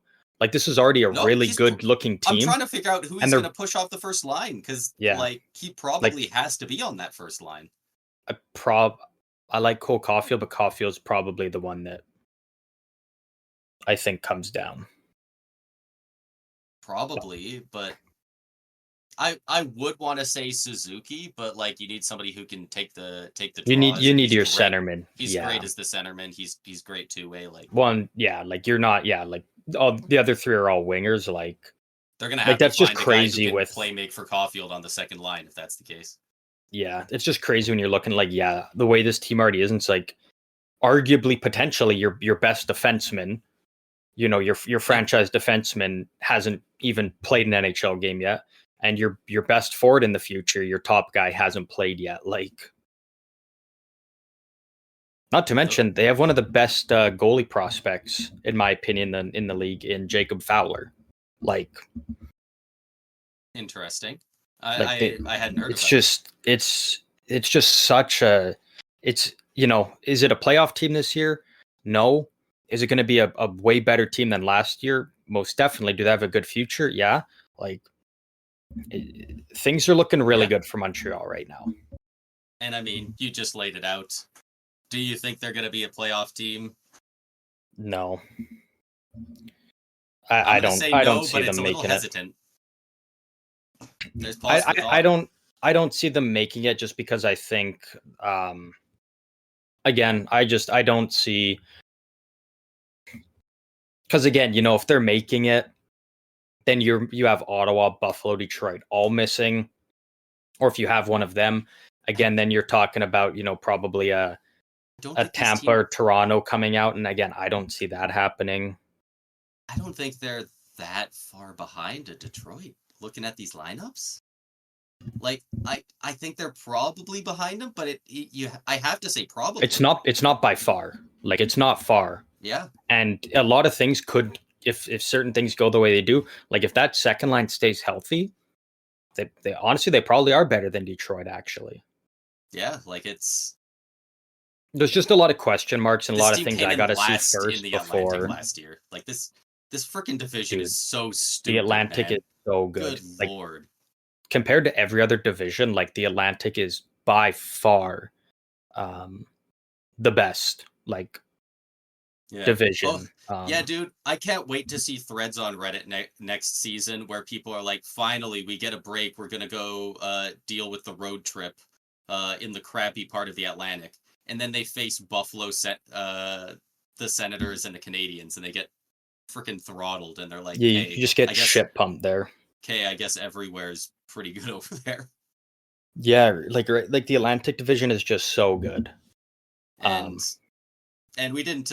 We also have the goalies to talk about, of course. Their two goalies being Sam Montembeault and Caden Primo. I got to imagine they're a tandem. Do you know if either of these guys are kind of the bona fide starter right now? I think Montembeault, it's his job to lose. I think it's right now. It's probably they're hoping Montembeault can be their starter and Primo can be a solid backup. But if things aren't going right for Montembeault, then you probably look more towards rolling a tandem. And if you do, I think that's totally fine. Yeah, like they had 3 goalies play a good amount of games for him last year, and the only guy who didn't have great numbers is gone. Jake Allen last year played 21 for him, and he had an 892. But Caden Primo played in 23 games. He had a 910 on a not great Canadians team. So that's pretty promising at 24 years of age. 27-year-old Sam Montembeault, though, 41 games played, a 903. Like, that's not bad either. Like, again, on a not great Canadians team that defensively especially was not great. So they might have two good goalies in the net as well. Like, I could legitimately see this team in 2-3 years looking like the Boston Bruins did a few years ago. They've got a solid tandem going. They've got some good defensemen upcoming. They got great pieces up front, and they even have a guy who could potentially, be in that Selke conversation in Nick Suzuki. Yeah.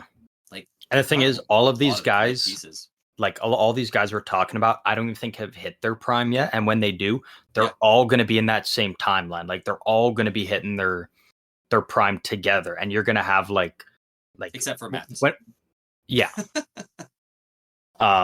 like when things get going for Montreal, like they could go on such a dominant run for 8 straight years of just being one of, the top 3 teams in the league.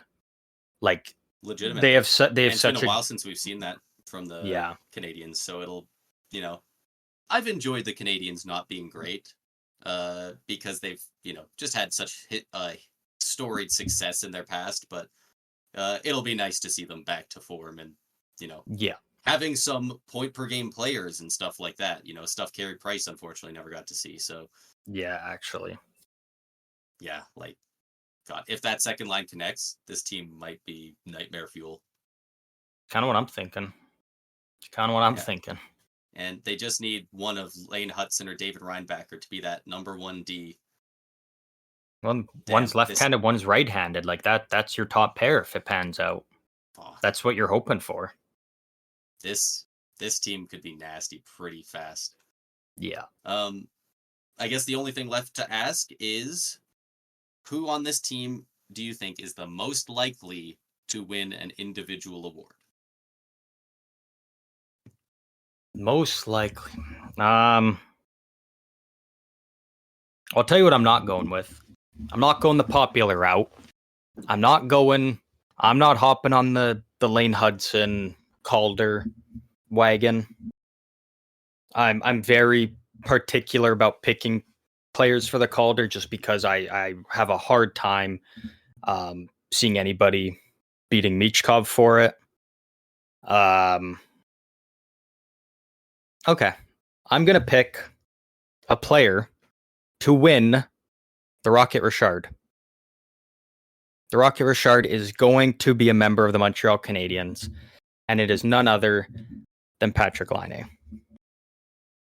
He's crazy. I'm going Patrick Laine. I thought you were going off the board and going to say Slavkovsky instead of Caulfield. I think if Laine can have a full healthy season, we know what he can do. And I think, again, if he can stay healthy, I think this is the best group of players he's ever been surrounded by in his career. Like, he played with quite a few good guys in Winnipeg, quite a few good guys in Columbus. But I think when you're looking at a lot of the talent around him, wherever you move, like whether he's on the first line, second line, he's playing with 2 great players. He's got good defensemen back there, and we know he's just a machine on the power play. And he's got to be that 5th guy on the power play, you'd imagine. The 3 guys on that top line, they're on there, and then probably a Lane Hudson and a Laine.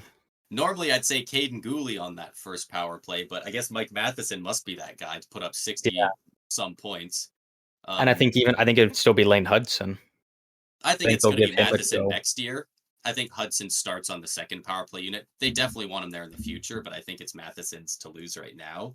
But Laine's got to be that second guy.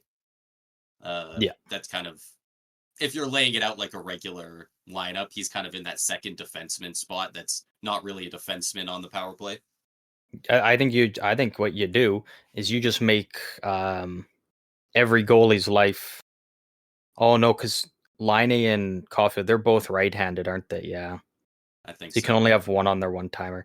I think if you're putting one on the one-timer, you go Line because we've seen what he can do on the power play. But Cole Caulfield's much more clearly the future of this team. I think Yeah. that spot is his for the next 10 years. Like even if they bring in a guy who could potentially do better now, I think you get Caulfield as used to it as you can being that guy. I still kind of dig Caulfield when he's over on the right side and you do the cross ice pass to him, and then he can just do that quick, that quick snapshot. I think he really excels with that too. Like, I think there's a lot of different ways Montreal could go about with their power play, but like the best part is there's no wrong way to do it. Yeah. That's I the almost best think part about it. There's no wrong way to set it up with what you've got. Yeah. I'm almost thinking he might be Patrick Laine. Like, is it crazy to say he might be the guy in the center, the guy in the slot? Like, just Very well ready could be. to catch a pass from I guess maybe Suzuki over on the side on the half wall and just grab it as fast as you can, turn and rip it. Like, yeah. Or even if you got a guy kind of down low, like a I down don't know by the if it would goal be lines, more to the corner, they Slavkovsky or put it out front Suzuki. into the slot. Like, Yeah. I yeah, think Suzuki and Slavkovsky could be interchangeable in the corner, kind of down below on the goal line versus on the half wall. I think that could I be would either of them. if anything, I would have Slavkovsky being the guy down low just because of how big I he think is so. again, right? Like he's Yeah. 6'3", 230. He could even be bigger at this point now. Like, I don't know the last time this was updated. He could be even bigger. Yeah. And like that's a guy who's winning probably I would say 8 out of 10 board battles at the bare minimum. Like, Yeah. dude's a monster. Yeah, Montreal's power play is going to be so fun. Every time I'm just going to have my phone ping me. It's like, oh, Montreal power play. I'm just going to turn it on just so I can watch that because that'll be a thing of beauty. Honestly, I should do that with more teams with that have an exciting power play. Just like turn notifications on the Score or Sportsnet or whatever for penalties with the teams. Yeah. And then just throw it on my phone real quick whenever they go on the power play. Just like, let's see what goes on here. Just watch all, like, there's going to be so many fun power plays next year. But who do you got as your pick? I think I know what you're going to do. I am very tempted to say Lane Hudson for the Calder because he's got a better shot than Edvinsson does, in my opinion. Oh yeah, well, Edvinsson doesn't have a shot anymore now. Oh yeah, I guess right. We poked holes in that one, unfortunately. I think he is in that top 10, but he is definitely in that top 10. Lane Hudson, he's around that 6 or 7 spot. Most likely he might even be around 5, but I'm tempted to say him, but I'm going to stick with my gut, and I am going to say Nick Suzuki for the Selke. I figured that's the route you were going to go with, and I like that one. That was one of the ones I kind of pondered with, but I really am hoping for a bounce back year from Laine. He's great defensively, and he is really good in the face-off circle, and he puts up pretty solid points. And if his line mates keep getting better with him, he's only going to put up more points. Like, I think he's going to put up more next year. Like, yeah, if he's got another 53% in the face-off circle year, good defensive metrics, and then goes out there and puts up, what are we thinking? Maybe like last year he had 77. If they improve, he could put up 85, 90, like pretty realistically. Like, I don't think get higher than that even. I think the perfect way for Suzuki is like, is he a favorite, for the Selke? Absolutely not. But he is without a doubt the number one dark horse to win the Selke. Yeah. Like, he doesn't get talked about like all these other guys, but he is always a guy that is mentioned. Yeah, he's the most popular, non-popular option. Exactly. Like, he is without a doubt the dark horse for the Selke. And again, yeah, like if he keeps just doing what he's doing and he takes that next step offensively and the guys around him does, like, he very well could win it. Yeah.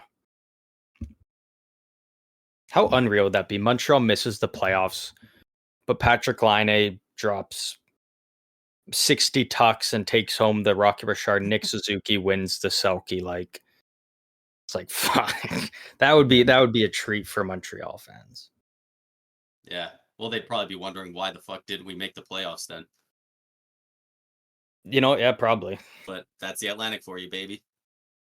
Also, it's an insane time in hockey that we're living in, but like you said, like, what if Lineages got 60 goals and won the Rocket? My first thought was, is 60 he probably enough doesn't to win even the win Rocket? it. Yeah, that's kind of what I thought, right? Is like, probably not, but like, oh man, the top end talent in the league has just been on another level the past 2 or 3 years now. Like, yeah. Like 120 points, like, unless they're all goals, you're not really. You might start sniffing the Hart conversation. Like, it's absolute madness. Like, we had 3 or 4 guys hit 130 points last year. We had like, what did 2 Panarin guys put up get last 100 year? assists. Like Panarin dropped 120 points last year, and people were still something. saying he's a long shot to win the Hart. Like, they He weren't wasn't- even he was talking barely about in him the like conversation. Like, exactly, right? Like, when you talked about him, it was like, yeah, there's Panarin, but like, it's a long shot for him to get. It's like, that's just absurd when you're looking at like, yeah, the numbers that these guys are putting up. Like, it's an exciting time to be a hockey fan, especially where the league's at now and where it's continuing to going. The only thing that you could say kind of sucks is switching to Fanatics jerseys, but yeah, absolutely. that is what it is. But Artemi Panarin was 5th in Hart voting last year. Yeah, like, that's crazy. Which rightfully so. He had a great year. Yeah, but it was like, yeah, it was time, like, you can easily make arguments for. I would say the 5 guys after him could all have an argument to be above him too. Like, there's just so many guys. Like, the guys below him, Hellebuck last year, unreal. Quinn Hughes, David Pastrnak, Sidney Crosby, Roman Josi, like, yeah, really. and that's the thing, right? Like you said, Panarin was 5th in Hart votes, and he was hardly in the conversations, yet he still finished 5th. Yeah, I'm so excited for the season to get underway, especially going through the teams that we've already covered, the teams that we've yet to cover. There's a lot of there's going to be a lot of fun teams around the league to watch. But before we can continue on with the next teams, we need to know who the next 2 teams we will be talking about. How many teams have we covered so far here? I'm just going to do a quick count. We've got 1, 2, 3, 4, 5, 6, 7, 8. So we're at 16. This was 17, 18. So we're just past the halfway mark. We still got some more teams to cover. But I will defer to you on who you want to cover. We're gonna have to get like a Google Doc or something going to remember which teams we've talked about at this point, because probably it's starting to hurt my brain doing too much thinking over here. I think any thinking hurts your brain, but fair enough though. There are still some teams. I got a couple in my head, so I can go multiple different ways with which team to do, but I will give you the first pick on who. If you have one in mind, you can throw it out. No, I actually don't even have like one specific in mind. Oh, you're crazy. All right, well, let's go. Oh no, you 100% want that team. You're a little fanboy. What team is that? Oh, fanboy of what team? What team am I a little fanboy of? You're always talking about them, you freaking narc. I actually can't even think of what team you're even talking about. All right, I think I have a team. I got a team. I got a team. Okay. Next week I will be covering the Carolina Hurricanes. All right, that's I'm fine. I'm fine with you taking them. Yeah, that'll be a fun team to talk about, though. There's a lot of talking points with that team, though. Like that will be a fun team to cover. Yeah. All right, so you're setting up shop way out east. I'm gonna be setting up camp way out west. We will be going back to California. and we'll be doing the LA Los Kings. Kings. Yep. That's where he's a fanboy. I knew it. Nah, it's just a team that there's I was so gonna many pick things them, and with then I them. was like, you know what? Oh, is He's that the gonna team you were thinking of? Yeah. Oh, yeah. Because it's just, it's not like I'm a fanboy of the Kings. Like, there's just so many interesting things about them, and they do have a lot of really interesting players. Like, and they they're have in players such a of weird all spot. ages.